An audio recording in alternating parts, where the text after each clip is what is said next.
Hello, and welcome to tonight's Empower Hour, brought to you by Empower Our Future. My name is Mary Pettigrew, and I'm a member of the Empower Our Future communications team. I will now read the land acknowledgement.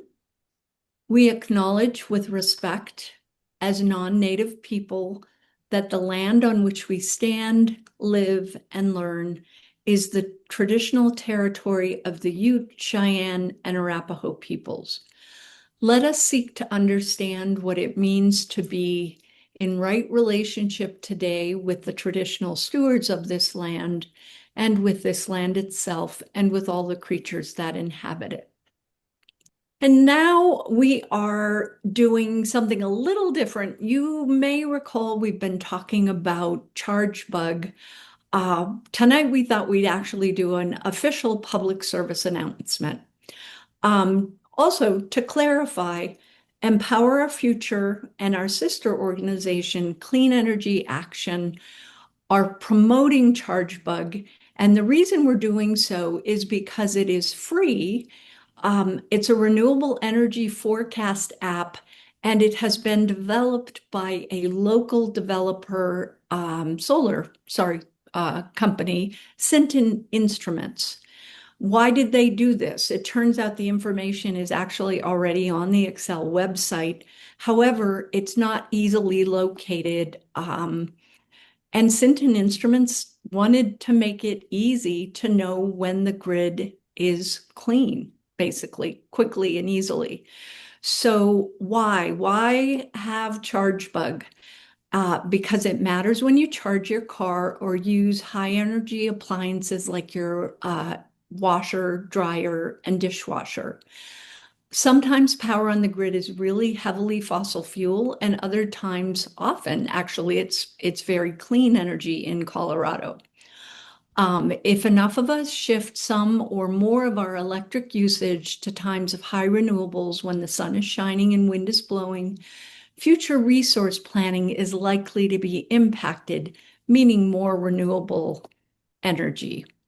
The app helps you know when to charge to maximize your use of clean renewable power. The free app is available for iPhone and Android. And basically, since we've talked about this before, and we're pretty sure not everybody who's heard about it has downloaded it, our challenge to you is to take a moment now and go ahead, grab your phone, pay attention to our speaker, but download the app, check it out, see if you have any questions. We find it really straightforward and easy to use, but we also find sometimes first-time users, after they've downloaded it, have some questions that aren't answered in, there's some questions below the actual display. Anyway, if you have any questions about the app after you've downloaded it, we'd be more than happy to address those at the top of the hour. Now, finally, without further ado, I'd like to introduce tonight's guest. George Crocker was raised in a Quaker family. He came of age during the American War in Southeast Asia and went to prison for refusing induction. He then worked briefly with the food co-op movement and joined with farmers during a power line fight across North Dakota and west central Minnesota that happened to be documented by Senator Paul Wellstone and Dr. Barry M. Casper in Powerline, the First Battle of America's Energy Wars. This experience caused Mr. Crocker to co-found the North American Water Office with his wife, Leah Fouché, whom he met during the Powerline fight, and he has spent his career confronting, cajoling, and sometimes leading the electric utility industry toward a cleaner, more equitable energy future. He authored About Power, How to Democratize Electricity Now, which was published in 2024 by Wisdom Editions. Mr. Crocker and Ms. Fouché have 3 children and 3 grandchildren. Thank you again, George, for joining us tonight. I'll let you take it away. Well, thank you kindly, and I'm delighted to be here. I think where I'd like to start is just to recognize that We're in a new era of how electric utility services get delivered. We've been dealing with renewable energy, slowly increasing the amount for a couple decades now, almost three.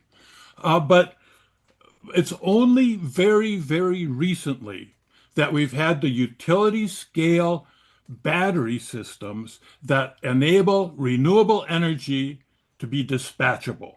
That means that electricity from renewable energy with battery storage, and we're talking about iron oxide batteries, we're talking about sodium ion batteries, batteries that are way too heavy and big for transportation, but that are stationary.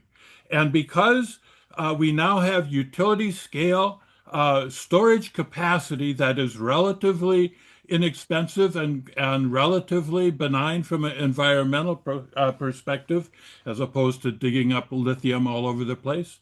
Why, what this means is that renewable energy is now dispatchable. When we have dispatchable renewable energy that is also modular in that you can size it pretty much however you want to size it. If you need more, just build more turbines or install more solar panels. Because of the modularity of renewable energy and because of the storage capacity that batteries now provide, renewable energy is dispatchable, and that changes everything. To understand sort of what this opportunity is, maybe we could put up the slide of the way the utility system presently operates, in which we have power plants, remote, usually very large central station power plants, hooked up to the high voltage system that sends the power through a series of high voltage transmission and transformer substations to eventually get to the distribution substations, which send it to the load. So the power is always flowing one way from the big plants through the system to points of consumption. When we have a system like that, the economies of scale are very, very important for defining why the system is like that. As the electric utility industry matured, beginning in the late 1800s and on through the early 1900s and on through the 20th century, why the economies of scale made electricity cheaper as the power plants got bigger. Each each kilowatt of generation capacity cost less as you made the power plants bigger. And so they biggered them and they biggered them and they biggered them until they became extremely huge. The thing of it is, of course, is that these huge power plants needed virtually everybody to be consuming the power that they generated in order to pay for it.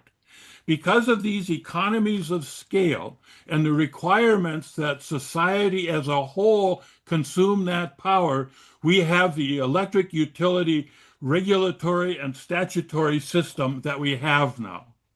It's the result of these economies of scale. The renewable energies, now that it's dispatchable, offers a whole new way of providing electric utility services. The economies of scale have flipped 180 degrees. It's no longer cheaper as they get bigger.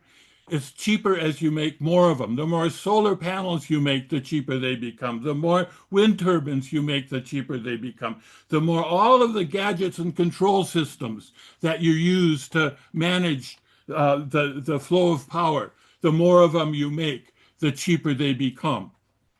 And so what this means is that following economies of scale, we want to make lots of them and we want to spread them out all over the place. And the more of them we make and the more of them we use, the cheaper they become.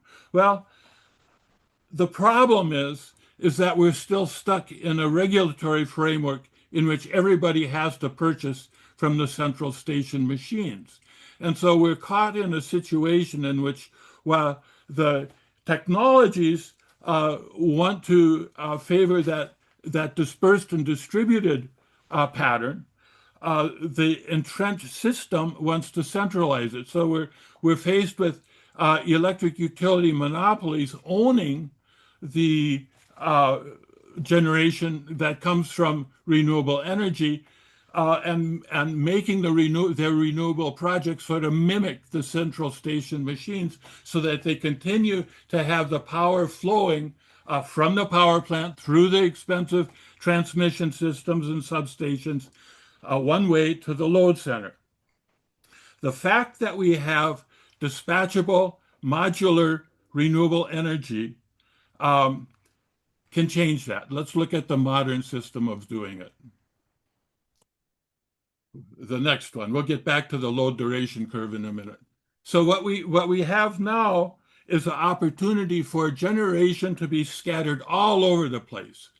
The wind isn't always blowing everywhere, but it's always blowing somewhere. The sun isn't always shining everywhere, but it's always shining somewhere, particularly if you have the ability to put the electricity that you're generating in areas of times of less demand into storage capacity. So the whole new modern system simply becomes a matter of matching the amount of capacity with specific loads. And that capacity can be strategically sized and located to meet the load in virtually any community. If you look at down at sort of in the lower right corner in the cities, there could be an awful lot of solar that could be dispatched in parking lots and down back alleys of cities. You could have utility scale community batteries in the alleys of cities with community owned solar or municipally owned solar feeding directly into it. The thing about the modern system is one of the things to remember about the modern system is that transformers do not care which way the power flows. And that means that we can now have systems that have the generation located close and strategically sized close to the load that it's serving. And because it's located close to the area that it's serving, there's less line losses, for example, but it also means that we're dealing with much smaller capital formations. And when we have these capital formations that are community sized as opposed to central station sized, it means that we have an invitation from these modern technologies to really enable us to have community capital running our electric utility industry as opposed to monopoly capital. And that leads directly into what electric democracy looks like. So we can talk about what the costs of these are relative to the conventional way of doing things. We can talk about what the environmental impacts of it are. But before we get into that, maybe we could go back to that load duration curve just to fill in a gap here, because what the load duration curve tells us is how society or how a community is using electricity on a daily basis. So it starts out with everybody sort of snoozing away, and then as people wake up and get active, why they start using more power. There tends to be a little dip in the noontime era, and then there's a peak time in the late afternoon, and then it drops down again as people settle in for the night. But what we have now with dispatchable, modular, renewable energy is an ability for that generation to follow that load duration curve through the day, which is a totally new thing for renewable energy to be able to do. And that's because of the storage capacity that these modern battery technologies now make available. With that, maybe we could just sort of open it up for questions and discussion and see where we're at. Hello, this is Chris Hoffman with the Empower Our Future team. George, I don't see any questions in the Q&A at this moment, but maybe you could elaborate on the technology that would actually allow the load serving distribution substation to accomplish what you were talking about. Um, the I imagine most people have probably seen substations around the neighborhood or behind big grocery stores or someplace around town. I know there's a big one in Boulder out near Valmont and Lookout Road in the northeast part near Gun Barrel. So what's there and what would need to be added to make these, what's there currently and what would need to be added to make these do the sorts of things you were talking about? As we said at the beginning, in the conventional system, all of the power originates from the big central station power plants, flows through the transmission system, eventually to a load serving substation. At that substation, now we have the ability to put, let's look at the other one, at the modern system. At the modern system, the load serving substations can have battery capacity at that substation. Um, because and that battery capacity can be sized if the maximum load on that substation is say 10 megawatts, you could have a battery system uh, attached to that uh, substation uh, that would match that load. And so at any point in time, whatever the load is coming through the system, from the people who are consuming that power, that can be matched by the renewable energy coming in from afar over the high voltage system. The power that isn't used by the consumers can fill up the battery, and then when the sun's not shining or the wind's not blowing, the batteries would be filling in the power requirements for the consumers of that substation. So every substation can be fitted uniquely to match the load that substation experiences. So it's extremely versatile, and the ability of people to participate directly in that because it's in their own community, we can start to explore all of the various ownership structures that might be appropriate for that. It might be a co-op. It might be a group of business guys who want to do it. It might be some sort of a municipal arrangement.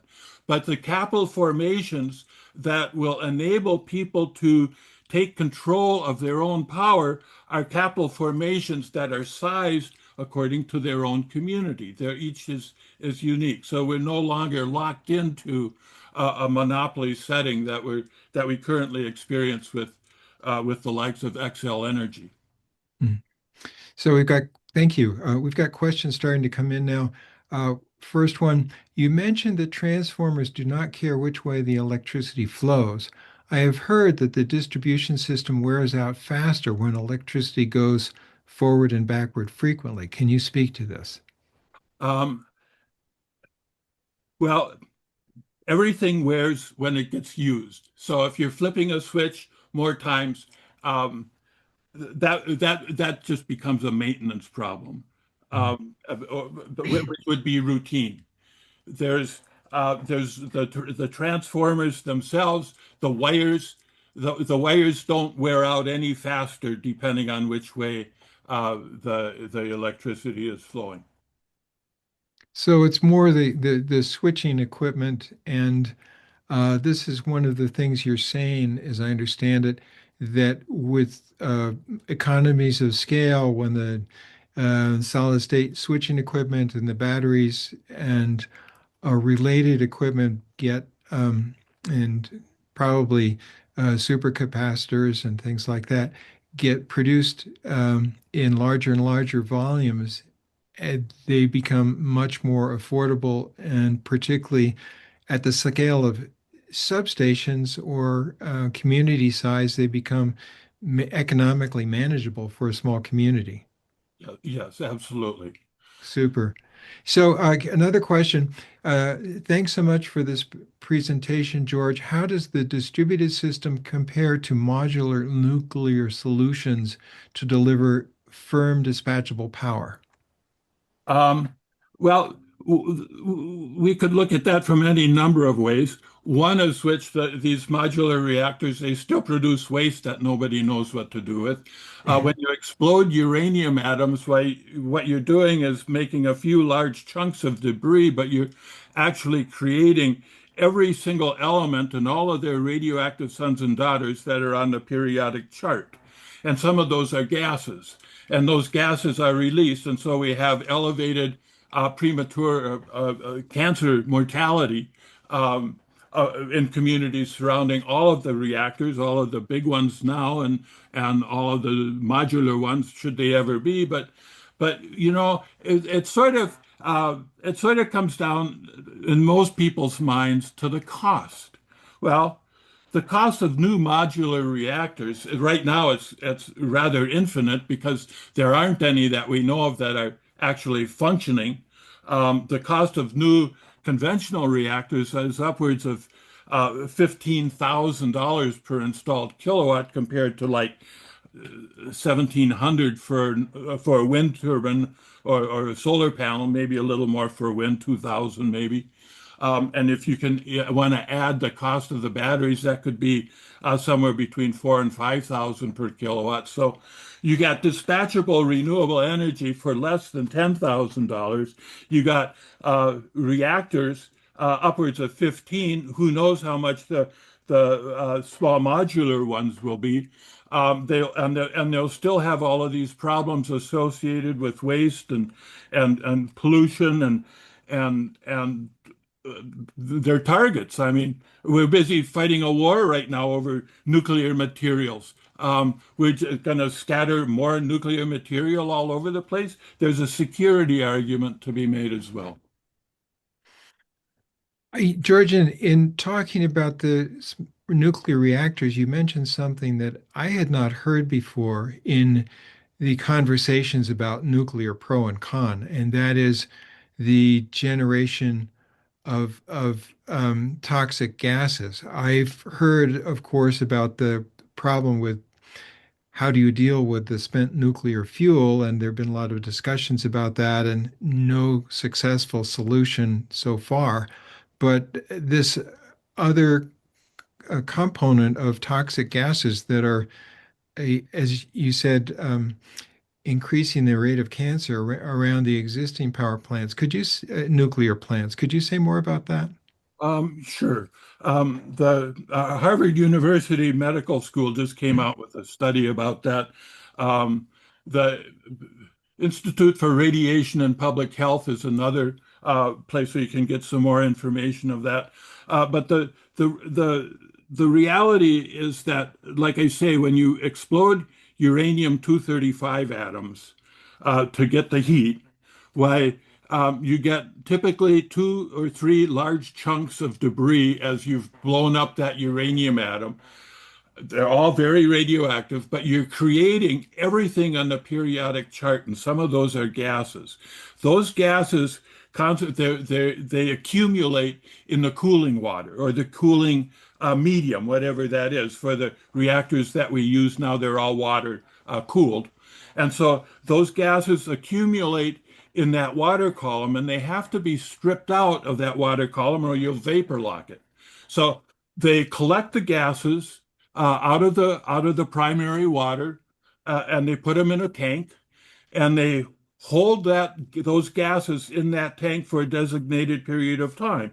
Now, you know that if you're putting gases into a confined area and you keep on putting more and more gas into that confined area, the pressure will continue to go up until one of two things happen. Either it explodes in an uncontrolled release, or it's released. So what the reactor operators do is they hold those gases until such time as the meteorological parameters agree with their analysis of when they should release them, and then they let it go.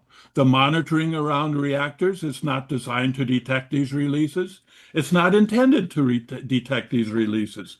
But as long as you're exploding these uranium atoms, you're gonna be forced to release these gases, and who knows where they accumulate? Who knows in what valley places in the valleys that they may accumulate, or who may be living there.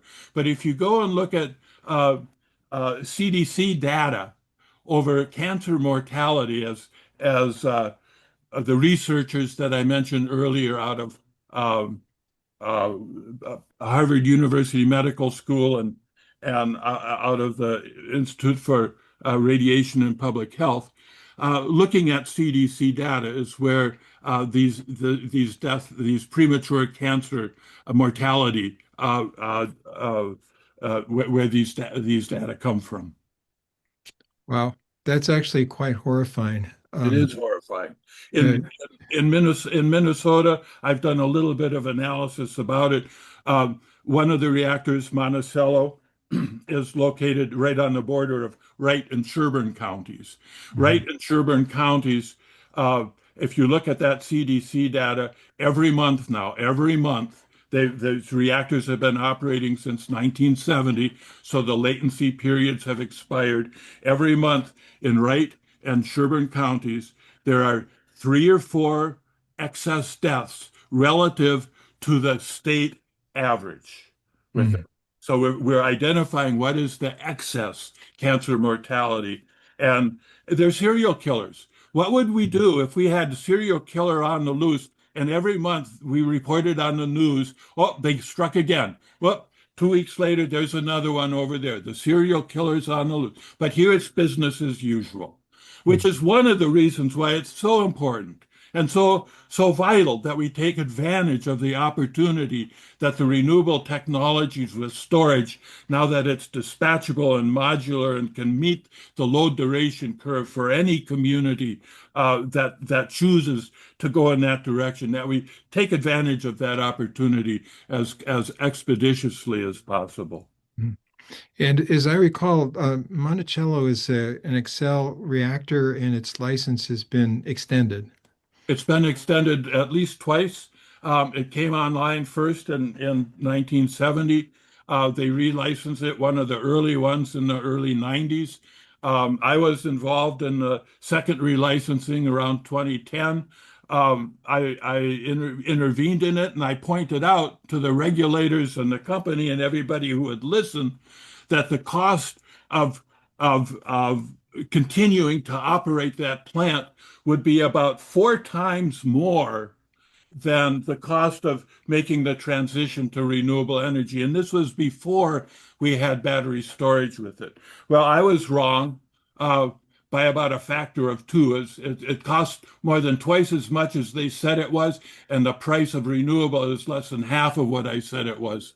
So what we're doing is we're simply subsidizing monopoly capital, and there's no longer any excuse for it. None. Mm. Uh, Mary, do you have a question? You're muted. I do. Thank you. George, would you please address the issue of the challenge of a investor-owned utility being the ones who get to make a lot of these decisions? How can we begin to either encourage them to make these changes in their infrastructure and or find what alternatives do we have to the investor-owned utility if they're not going to move quickly enough? Well, good question. Um, Bear in mind that the reason we have all of the utility regulation, all of the statutes, and all of the rules that govern how electric utilities are managed are all the result of these economies of scale that I mentioned earlier. All of those rules and regulations were to ensure that virtually everybody in society used the power that these huge capital formations made possible through the central station machine. So now we're in a situation where the electric utility industry is perfectly willing to do all of these changes so long as they get to use their existing machines until they can't run anymore, until they wear them out. But they're perfectly willing to, and they brag about all of the renewable energy that they do, so long as they own it. The thing that's different now is that the capital formations that that allow electric utility infrastructure to be deployed are at a community scale. And so, in order to take advantage of that, what it means is that people are going to have to inform themselves about what the opportunity is, and they're going to have to get involved in the decision making, which is readily available to do. All of these public utilities commissions are public, they have public meetings. The rules that govern how electric utility services get delivered are public. They're rules. They're in statutes and in the books of all of the lawyers and everybody else who's got a law library. And so there's going to have to be enough people who figure out how to intervene in the decision making and how to inform themselves and their neighbors about what the opportunity is so that we can start to participate in the decision making as informed members of the public and take advantage of the opportunities that the modern technologies make available. But it's going to require citizen participation on a scale that we haven't really seen too much yet. That's a perfect segue to this next question, a related question. Any suggestions on how to make the transition from centralized power to distributed power, from monopoly ownership to community ownership? Yep. It's getting involved. It's first learning about what the opportunity is, learning about what's possible because of the shift in the economies of scale, and then it's talking with your neighbors, talking with everybody you know who uses the electricity, because we are all in this together. Um, we all use the electricity, and we all ought to become more literate. For example, um, when people simply don't know the basics of it, why the organized money gets its way. How many people, for example, can explain the difference between a kilowatt hour, which shows up on your energy bill, and a megawatt? And until an awful lot more people are able to answer that question, and the questions that arise from the way we deliver electric utility services now, the vested interest, which has the money, is going to get its way. So we've got to get involved. Just to answer that, a kilowatt hour is a measure of energy. If you have 10 100-watt light bulbs and you light them all up at once, that takes a kilowatt of capacity. 10 times 100 is 1,000 watts, or 1 kilowatt. If you burn those 10 light bulbs for an hour, that's 1 kilowatt hour. If you take 1,000 kilowatts, you get a megawatt. If you get 1,000 megawatts, you get a gigawatt, and on it goes. But until we become more fluent in the rules and statutes that govern how electric utility services get delivered, and start to understand the opportunity that the modern battery systems, along with fuel cells and electrolysis, we could do hydrogen also as a peaking type of thing to follow the load duration curve. Until we start to understand this opportunity and organize ourselves in our own communities, that's when we can start to see the transition. So you had a ad right with that little electric bug that you had at the beginning, a very clever idea to enable people to recharge their stuff when the power is clean. But if we do the energy transition right, that bug will be obsolete because all of the power will be clean.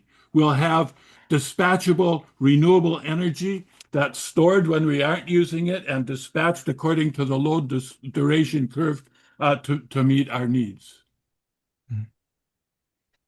Well, that's an inspiring vision. And in terms of how we make it so, there's a question from Scott. What is the ownership model for the clean distributed energy assets?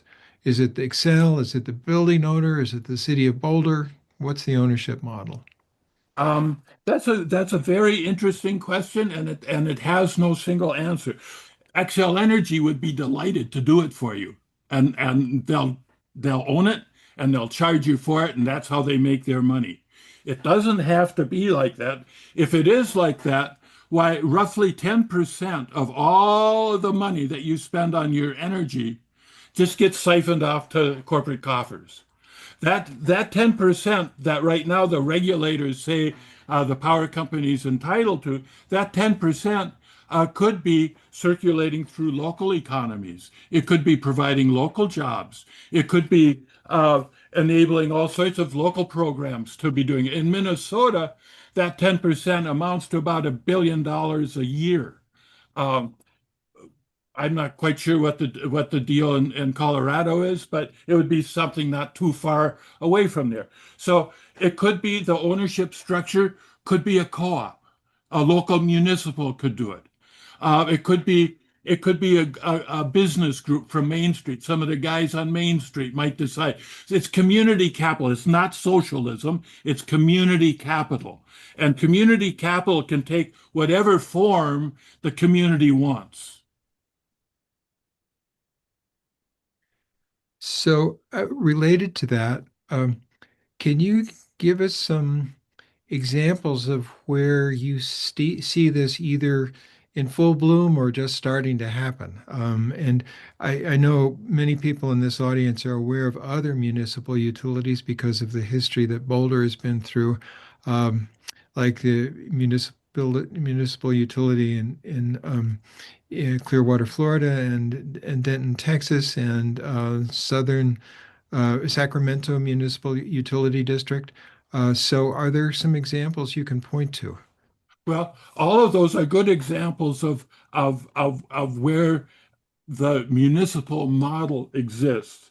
Historically, municipals have sort of been what you could call the weak sibling in the electric utility industry. They took the crumbs. The IOUs drove the show. The REA system, rural electrification, sort of came in second. And then there were the municipals, who typically got most of their power by purchasing it from a big investor-owned utility.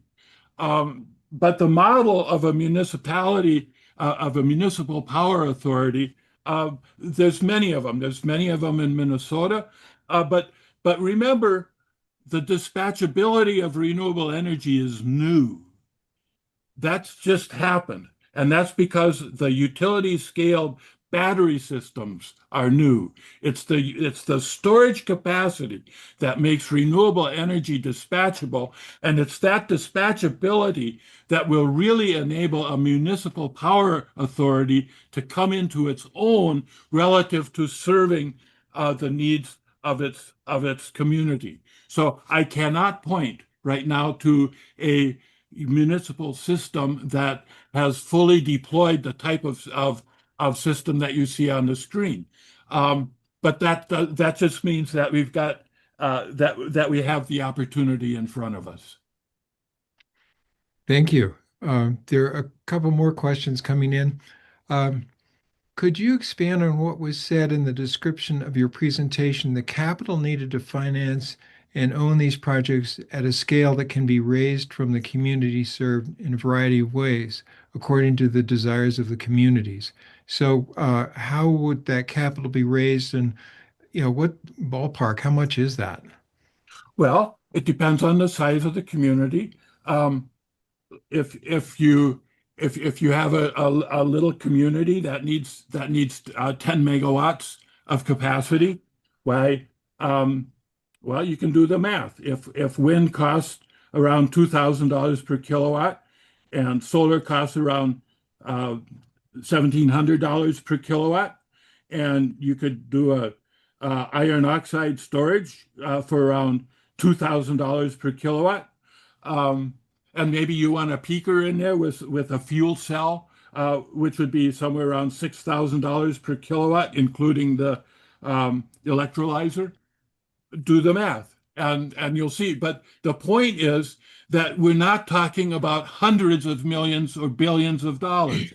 We're talking about tens of millions of dollars. We're talking about this kind of a budget that every municipality in the country is familiar with dealing with, um, which is the economies of scale argument again. It's not like you need this big, huge $500 million or billion-dollar or $2 billion central station power plant way remote, hooked up by to loads by high voltage transmission, but rather the generation happens locally. You use the grid for reliability purposes, which leads to another point that we should talk about, because everybody's heard that we need all of this new transmission. Everybody needs we got to get all of this renewable energy to market. And to do that, we need all of this new transmission. We need the new transmission if we want to follow the conventional central station model. If we want to make renewable energy mimic central station energy and have remote wind farms and remote solar farms way out in the countryside, hooked to load centers with high voltage transmission. But if we take advantage of the versatility of the modern technologies to be located close to the load, in other words, within the footprint of a substation hooked up to the load serving substation, and have it backed up with a battery system or maybe a hydrogen system from electrolysis and a hydrogen generator, um, why now the power doesn't need to come over all of that transmission wires from remote generators, because it's produced here. And the remote generation simply becomes a backup reliability factor for if there happens to be some excess load or some glitch within the local system. Like I say, the electrons don't care which way the power flows. And it could be that once we get the system operating the way it should, why the power will flow back up into the higher voltage system from local community powers and serve loads further down the line where somebody's solar farm needs rewiring, or if some other factor comes to play.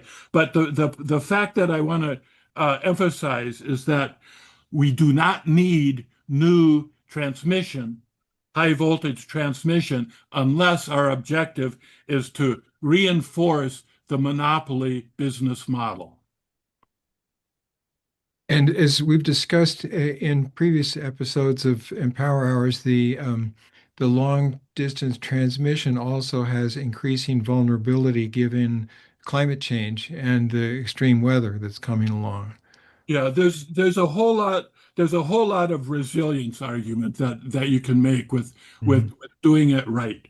Um, there's so much less of a security issue when everybody has their own, when each community is relatively self-sustained in terms of its renewable energy and storage capacity.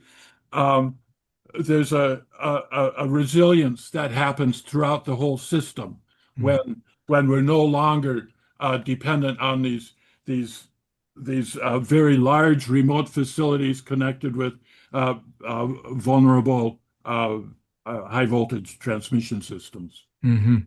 Mm-hmm. By the way, I'm realizing that I got the name of the utility in Florida wrong, and I'm not remembering it right now. But I don't think it was the Clearwater one. But the other ones we're familiar with, and your comment was about municipal utilities in general. I think that's what the point was.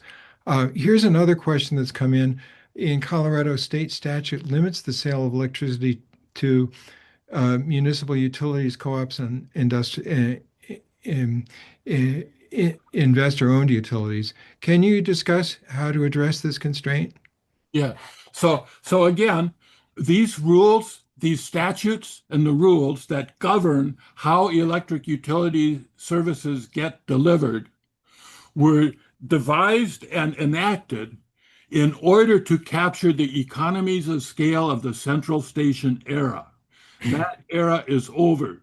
It is time to rewrite in their entirety the rules and statutes that govern how electric utility services get delivered. That's a political problem. That means that enough people are going to have to figure this out to elect enough politicians to change the law. And that's a challenge, but the reward is, like I say, in just in Minnesota, it would be somewhere north of $1 billion a year in local community coffers that right now get siphoned off to serve corporate shareholder interests. Hmm. So here's a question. How do we enlist the local community and voters uh, to this notion that literally power to the people is urgent and essential to addressing climate change? We are suffering under the 11th day of heat and air quality warnings. How do we sell this to the average person? Is marketing the missing link to combat this private utility monopoly? Yes, marketing is the link, and marketing is a real challenge because who's got the dollars to pay for the advertising budget, right? Mm. So we're behind the eight ball in any way you cut it. But we have the people. If people, organized people beat organized money every time the people are organized. And that doesn't happen often. And in order to get organized, you got to get educated. And in order to get educated, you have to learn the difference between a megawatt and a kilowatt hour. You have to learn what's possible.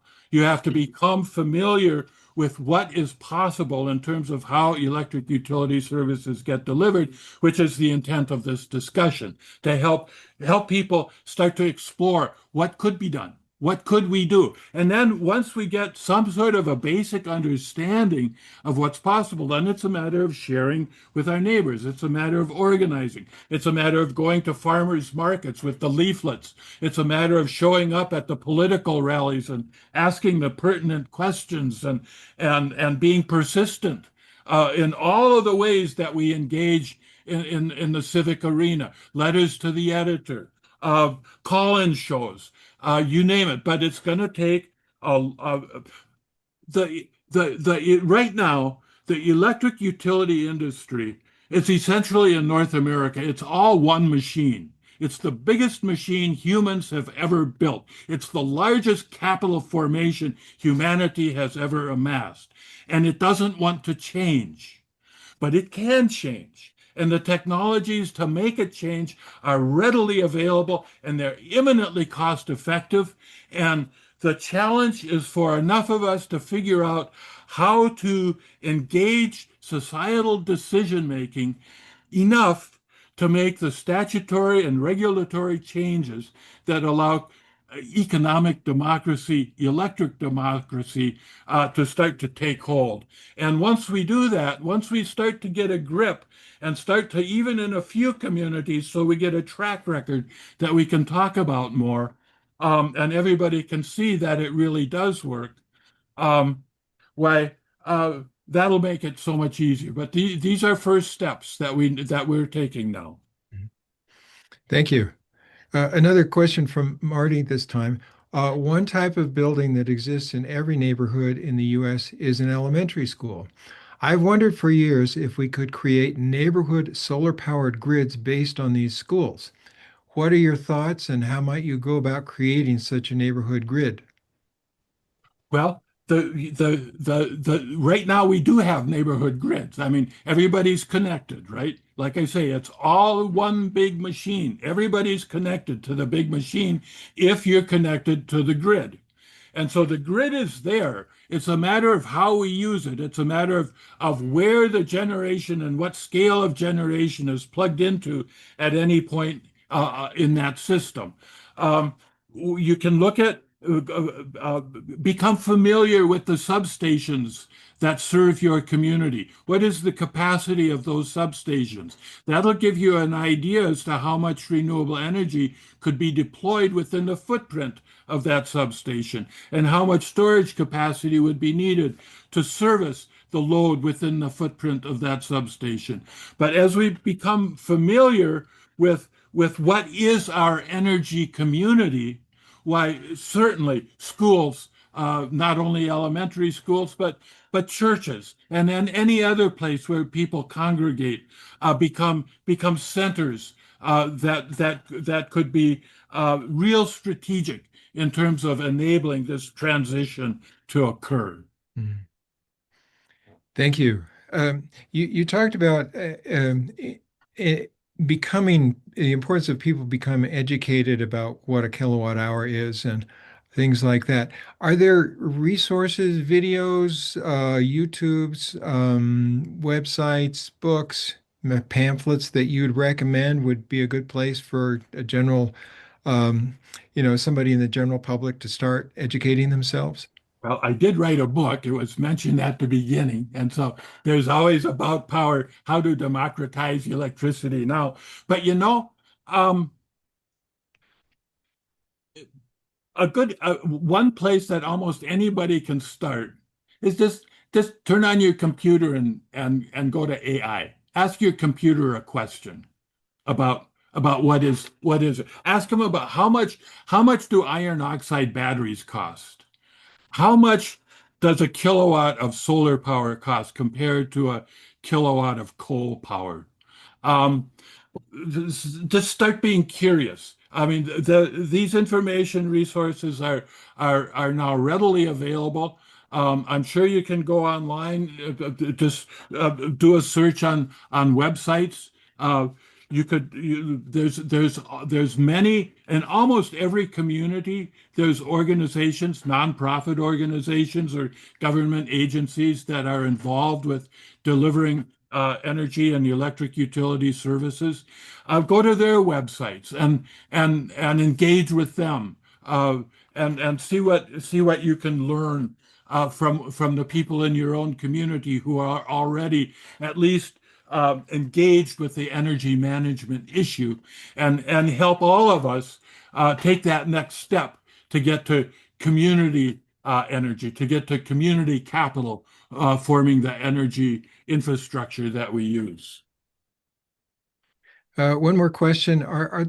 Um, uh, are there small scale systems that can be installed now to work within the existing centralized system in terms of adopting renewable energy, batteries, et cetera? Well, that's sort of what's going on now in terms of how we do renewable energy. I mean, there are entities in Minnesota. We have Cooperative Energy Futures, which develops wind farms, wind gardens, solar gardens, they call them, not wind, solar.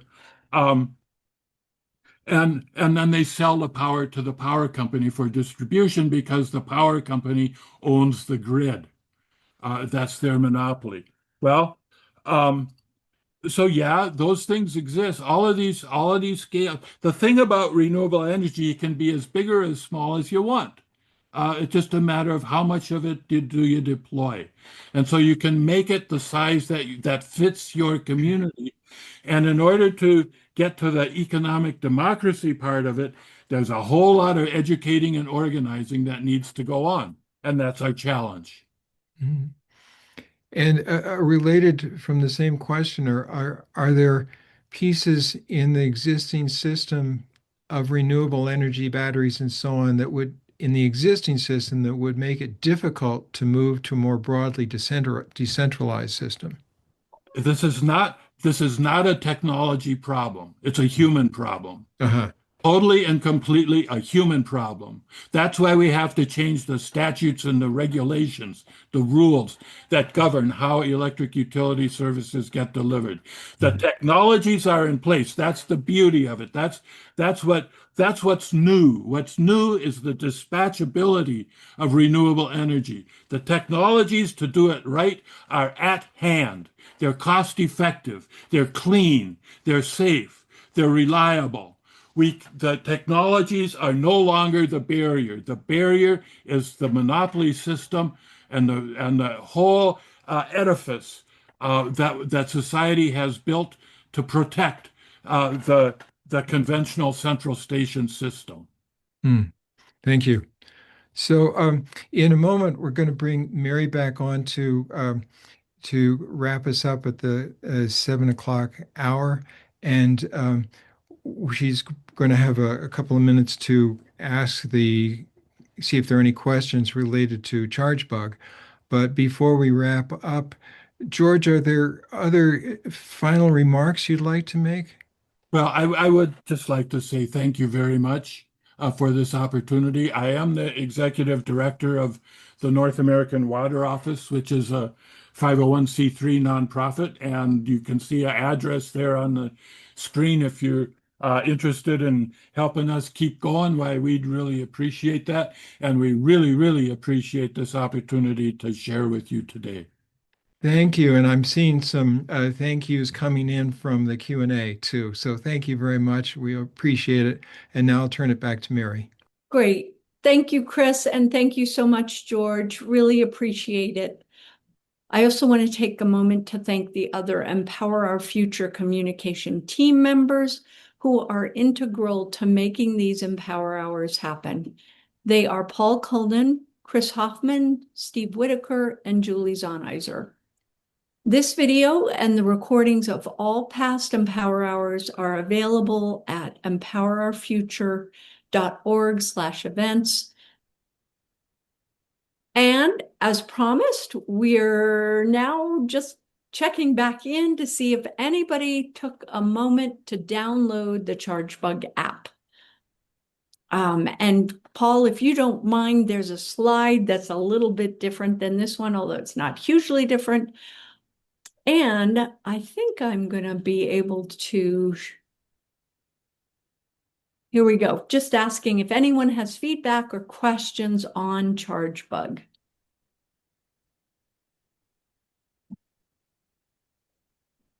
And I'm going to ask Steve or Julie to see, are you seeing any questions coming in? It's hard for me to see which are new and which are old.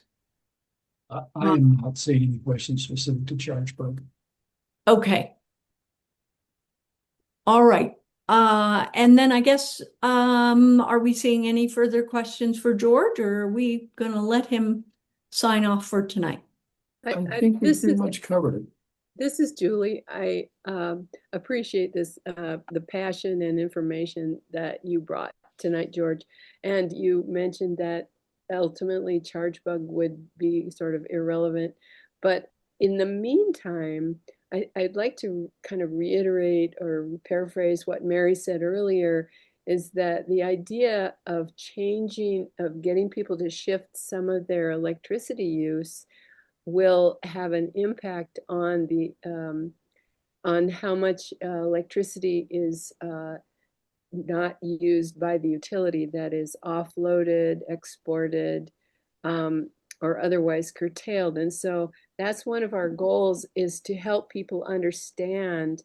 So it's part of the idea of understanding what is happening with your electricity. And so I think that is a good first step to help people know more about what they're doing. And it is pretty satisfying to be able to take a quick look on your computer or your phone to see, maybe I'll just hold off on that laundry till tomorrow, or sure, I can charge my e-bike or whatever tonight, and it'll be a clean charge, and it will use up electricity that would have otherwise, it'll use up clean, renewable electricity that might have otherwise been dumped. So it's kind of a mini step in that direction. And I wish you could be replicated, George, so you could talk in every state all the time. So let me be really clear. Right now, the ChargeBug is a very, very valuable tool, because it shifts the load away from the dirty production to the clean production. But once we make the transition the way we can with the technologies that are now available, it'll be moot, is just the point. Right now, it's a very valuable thing to have. Yep. And I think that's what the developers were hoping. Obviously the information's out there, but it wasn't easy to find. And Yep. this really does make it easy. So again, as Julie said, for those of us who are using it, it becomes this really nice, reassuring thing when you pull into the driveway or your carport or garage if you have an EV. I know a lot of people will stop and check and see, is now a good time to charge? If they can't wait, obviously it's not a big deal if you charge, when you need to. Obviously, the next few days are not looking very good for charging with clean energy, and that's just how it's going to be sometimes. But changing your behavior when you're able to, it turns out will make a difference. And again, we just really appreciate Sinton Instruments and Adrian Carpen Blum for her efforts. Did I say that backwards, Julie? Please correct me if so. I think it's fine. Okay. Anyway, I think we can call it good for tonight. Appreciate everybody for coming. And again, George, we look forward to having other people listen to this presentation via the recording on our website. Thanks again. Take good care. Thank you. Yeah. Good night.